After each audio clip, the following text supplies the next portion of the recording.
to be here. I've been a very happy member of audiences for culture in Singapore over many years, so it's nice to have a chance to speak to the shapers and to follow the very eminent introducers of this morning's session. My organization straddles quite a few different fields. We work on education, health, government innovation, and one of our priority fields is arts and the creative economy. So what I'm going to do is share some thoughts about, mainly about policy.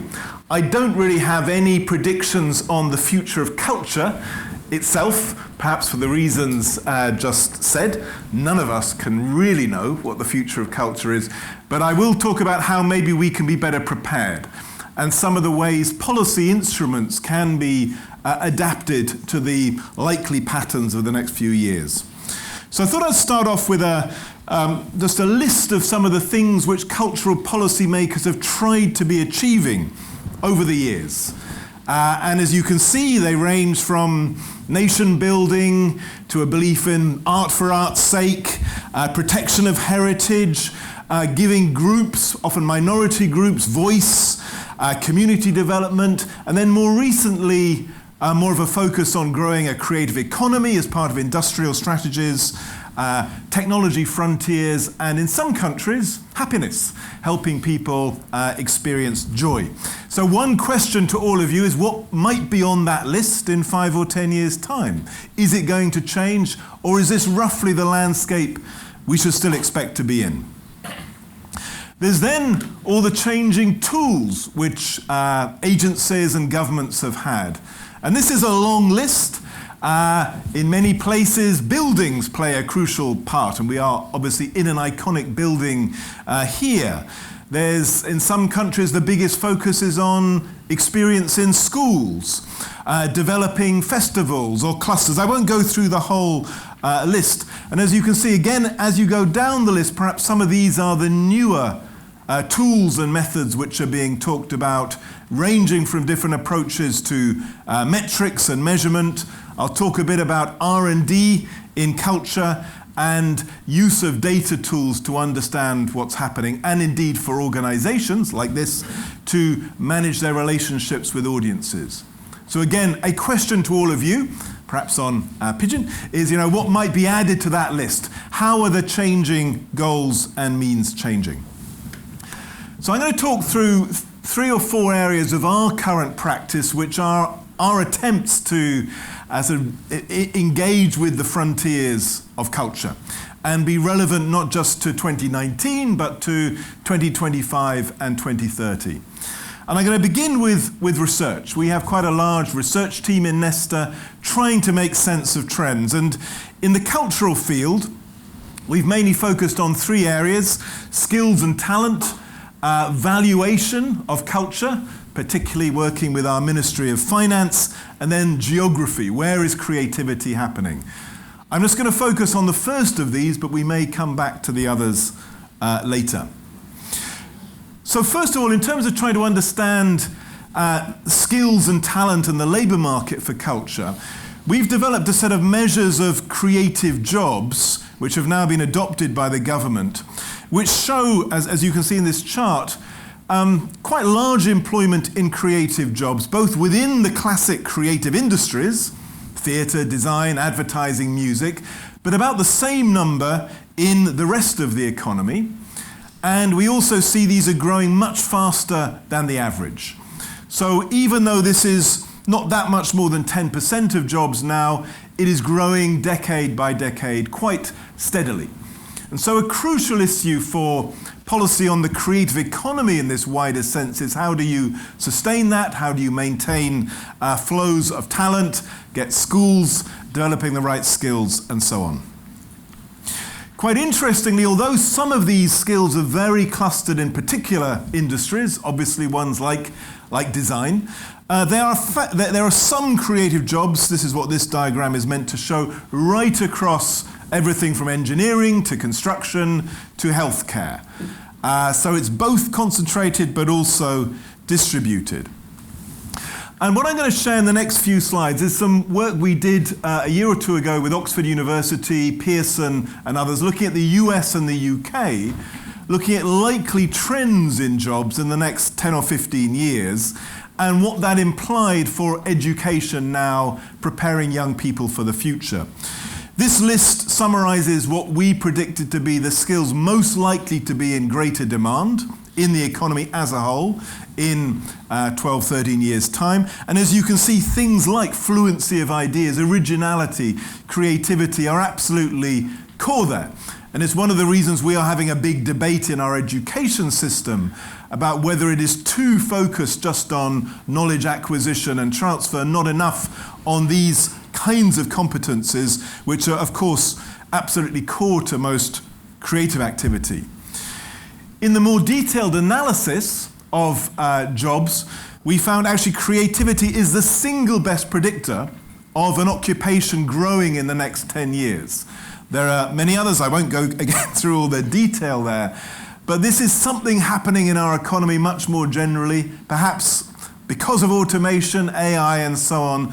Those things which are harder to automate, of which creativity is a key one, are likely to be the ones in greater demand in pretty much every sector. We were also able to do much more fine-grained analysis, and I'll just give you a flavor of this. This, for example, essentially shows how some of the greatest demand will be for combinations of skills. So combinations of creative skills, but also project management skills, business management skills. That's the kind of sweet spot indicated by this diagram. We also showed in digital skills that the single digital skills most likely to be in greater demand in the next 10 years is actually animation. And indeed, most of the growing digital skills, it turns out, are not the ones which government in my country is providing money for training in. They're mainly training people in the digital skills most likely to decline in demand. So it's very important having this fine-grained analysis, because often ministers think everything digital will be in more demand, but it's in the nature of technology. Often large numbers of digital skills and technologies will be in declining demand even as the economy develops. And then we attempted to guess what jobs might exist in 10 years' time which don't exist now. And these are some of the components which we thought new jobs might include, or this is what comes out of the analysis and the algorithms. So you could try and imagine what might be a job which includes a mix of those skills you see in the first or second rank. Of course, nobody knows. But if we compare them to today's jobs, you get quite a surprising picture, which is very different from what most of our leaders assumed. And this is roughly the picture of the closest existing occupations to new ones. And they're things like florists, dressmakers, window dressers. No one would have guessed this. Everyone assumes it will be AI programmers and so on. But in fact, it's the nature of labour markets that often they generate more jobs growth in these quite labour-intensive roles, and ones which combine in some ways very traditional skills with a new digital element. And of course, you see this in a city like this, around hospitality or restaurants or so on. This is, the jobs dynamic is quite paradoxical. It's not simply that technology jobs rise in number. And again, if you look at these, it's the combinations of creativity and often business and management skills which are probably the key, for at least for the next 10 years, to cultivate. Now for us, this is leading to a lot of attempts to give children more experience of making, inventing, shaping, and so on. This is a program on the screen which finishes this week, where we've been challenging 11 to 16-year-olds to come up with ways of using AI to solve social problems. There are many examples of this kind, but they're all trying to give young people experience of invention, innovation, and creativity in a way which really integrates the arts and creativity with science and technology.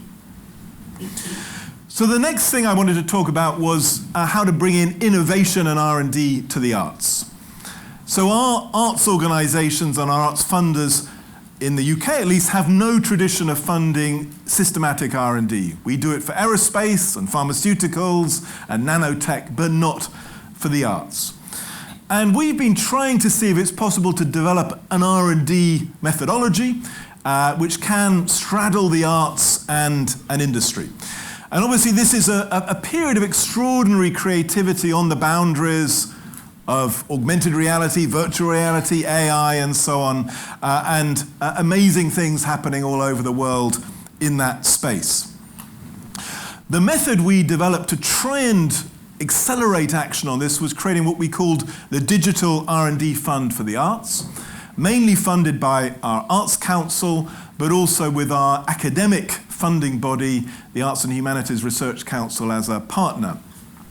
And what we did was to challenge arts organizations to create partnerships with tech companies and academic institutions to experiment both with new art forms, but also with new business models and new audience relationships using maturing and emergent digital technologies.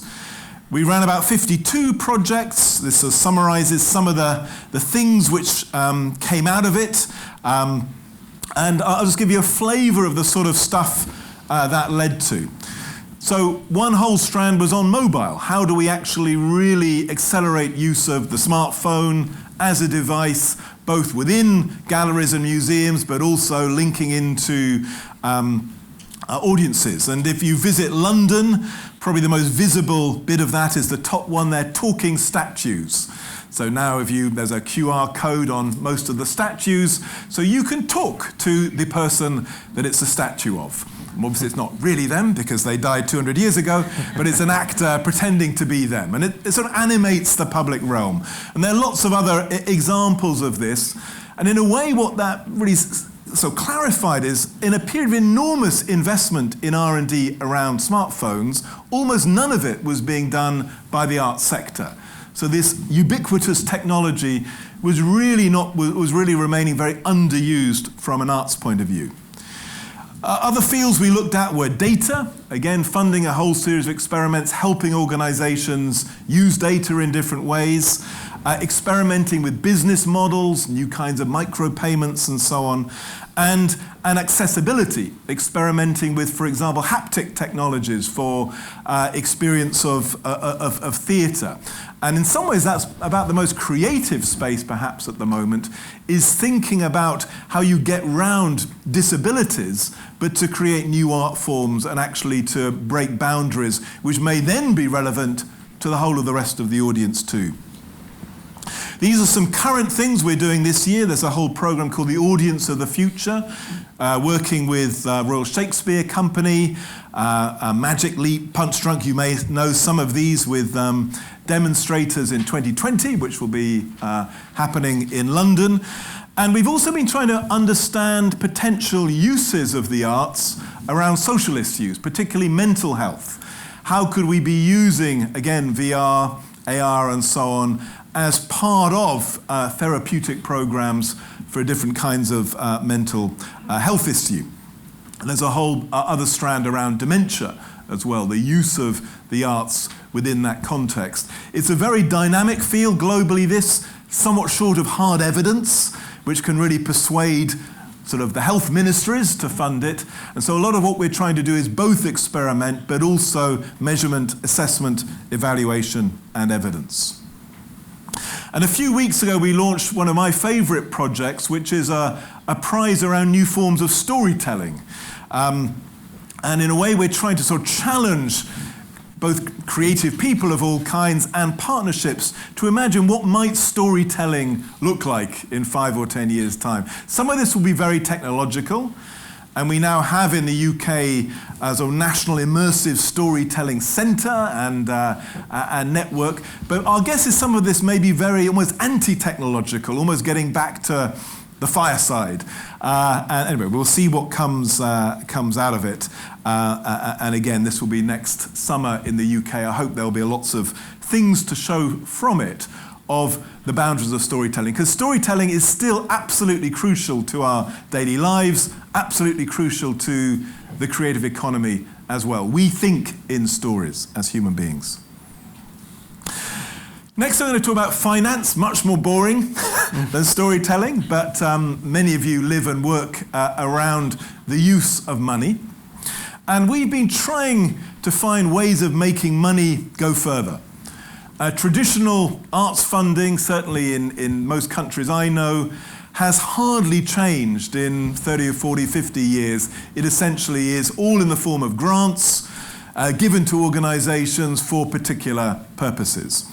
And we've been trying to see how you could organize money in different ways. And about 5 years ago, I co-wrote with a colleague a report called The Art of Finance, really exploring new ways of using investment, loans, equity, quasi-loans, quasi-equity, convertible grants, and so on. New ways of using micropayments or challenges or crowdfunding. And in the last 5 years, we've been experimenting with pretty much the whole of that menu.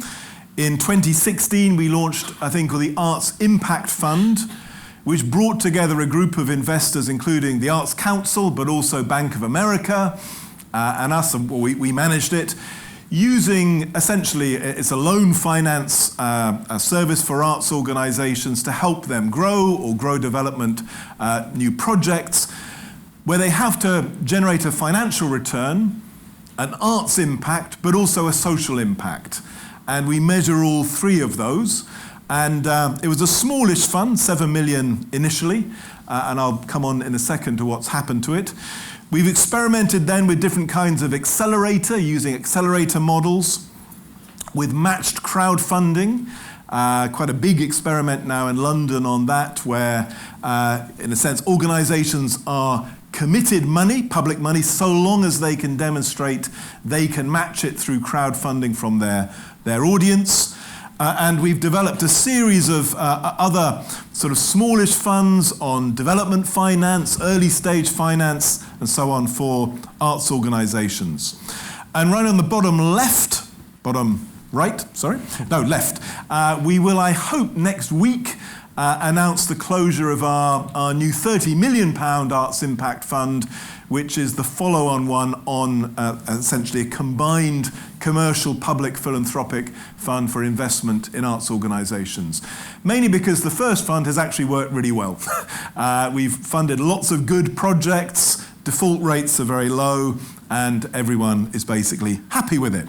And I think this is just a flavor of some of the investees who we've supported, some very, in some ways, traditional ones like Birmingham Royal Ballet, some very new ones, very edgy, some very tech-oriented, some not tech-oriented at all.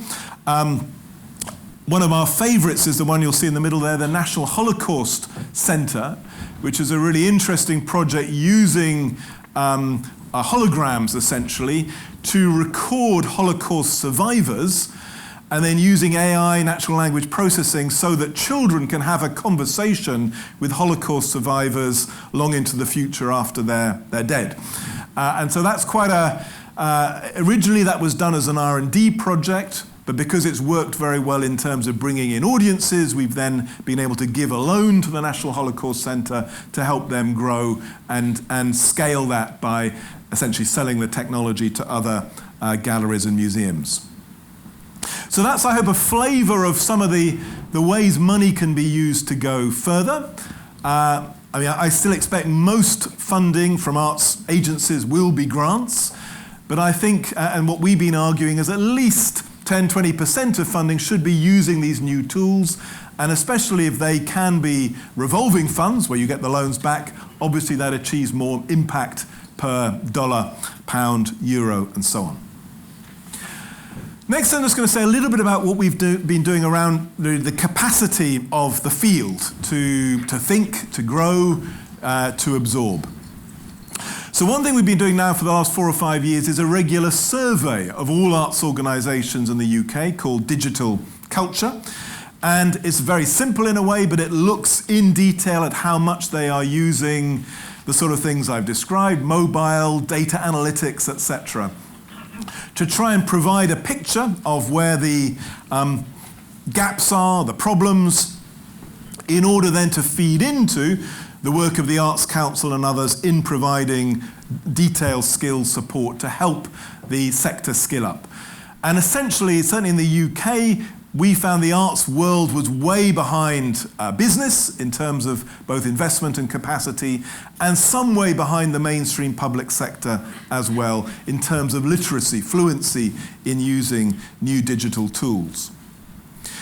We've also, for the last few years, been running a thing called the Creative Enterprise Toolkit. This is now in about 40 countries, which is really training for often freelance, self-employed creative people in music or video or publishing.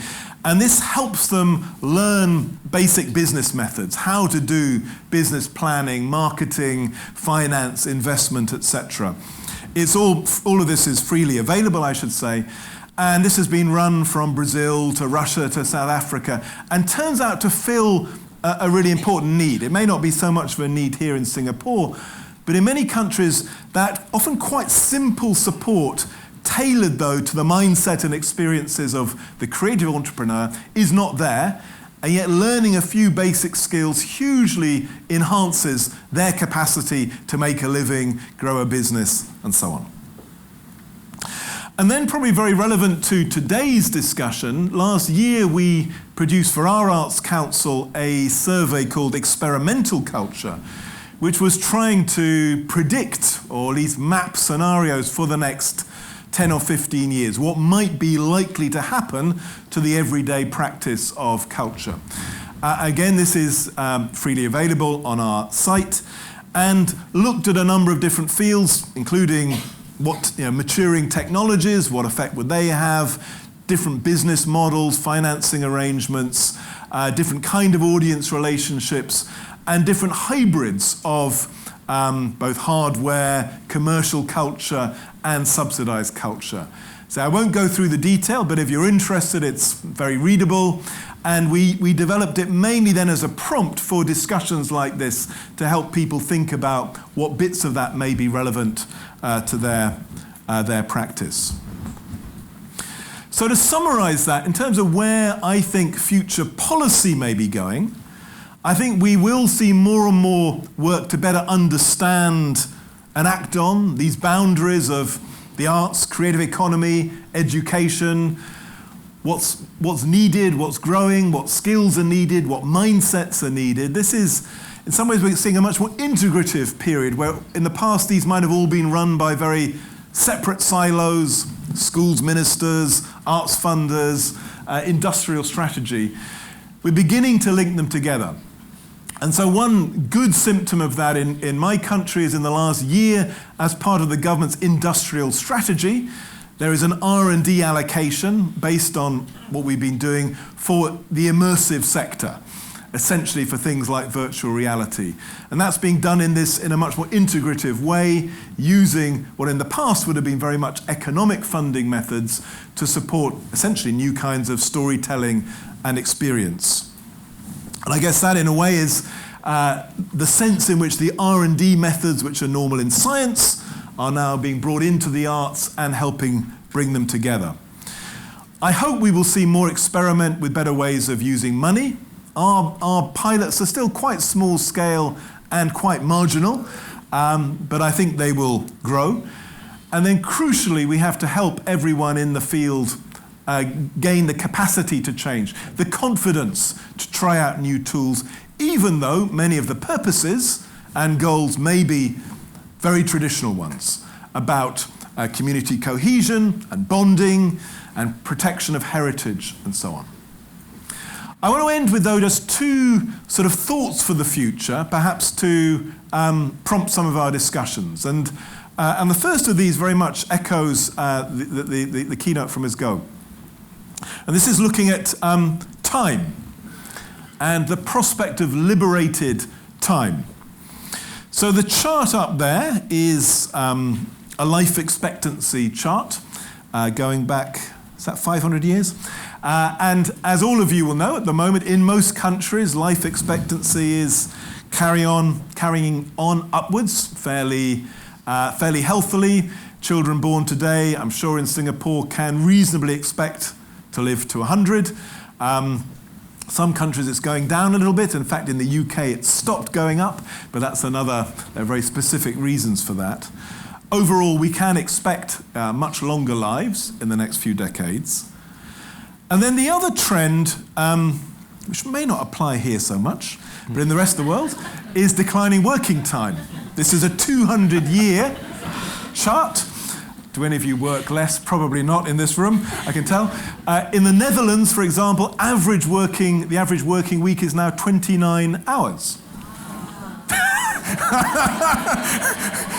Or one of them moved to the Netherlands. And even in a country like the UK, where we feel we're working much harder, in fact, objectively, the hours are going down. Now, it may be this is a trend which won't continue, but I think there's a pretty strong chance something like that will continue. And what that means is we're in this very odd position in many countries where the average age is older than ever, but the years left to live are also greater than ever. So that's just the top chart, and if you add that on with the likelihood of declining or static working hours, we're going to see in the next few decades an extraordinary release of billions of hours to do something with. Now, maybe everyone will spend their time just watching Netflix, whose greatest competitor is sleep, as they say. And it may be that, well, it definitely means there'll be lots more time for people to be consumers of culture, but I'd be pretty certain there'll be more and more desire to use that liberated time for creation as well, for involvement in making music, writing, film, all sorts of things. And in a way that has already been the trend of the last 20 or 30 years, a mass democratization of cultural creativity and production. So I think one part of our discussion should be how do we prepare for a future with not only vastly more time for the appreciation, consumption, and production of culture, but probably much more appetite from people to be makers as well as users and consumers. And the final thing I want to share with you is about happiness. And I tried this out on a few colleagues last night. I'm going to show you some facts from the World Happiness Report 2019. Which now ranks all the countries of the world in terms of happiness. And so my question was, what one factor most predicts whether a country scores high or low in terms of happiness? Would anyone in this room like to offer a guess? Is it the number of art galleries? They don't actually measure that, so it's up there. Any guesses? Okay. So, well, the answer is, as you can see there on the screen, people's answers to the question, if you were in trouble, do you have relatives or friends you can count on to help you whenever you need them or not? That explains 34% of the differences more than income, GDP, healthy life expectancy, and everything else. So we are in a period where probably, just like through most of human history, that answer that might still have been the best predictor of happiness. The crucial thing for most people is the strength of social supports around them. That's the listing. Slightly depressingly for Singapore, the top 4 countries are all ones with very high snowfall, which may be the best predictor, or may not. I think that is just by coincidence. But the crucial point is, we are in a period where, even though we are awash with technologies which appear to link us and connect us more than before, often, in fact, the spread of digital technologies is associated with a weakening of those everyday social supports. And I think we're going to see, and again, this was mentioned in the earlier speech, I think more and more interest in what can culture and the arts do to bring people together, to help strengthen social commitment, social bonds, a sense of belonging in all of its meanings, and how, in a sense, can we both look far into the future in terms of the amazing possibilities of technology in our times, but not lose sight of these very unchanging human needs for humanity and mutual support. So I will end on that point. Thank you.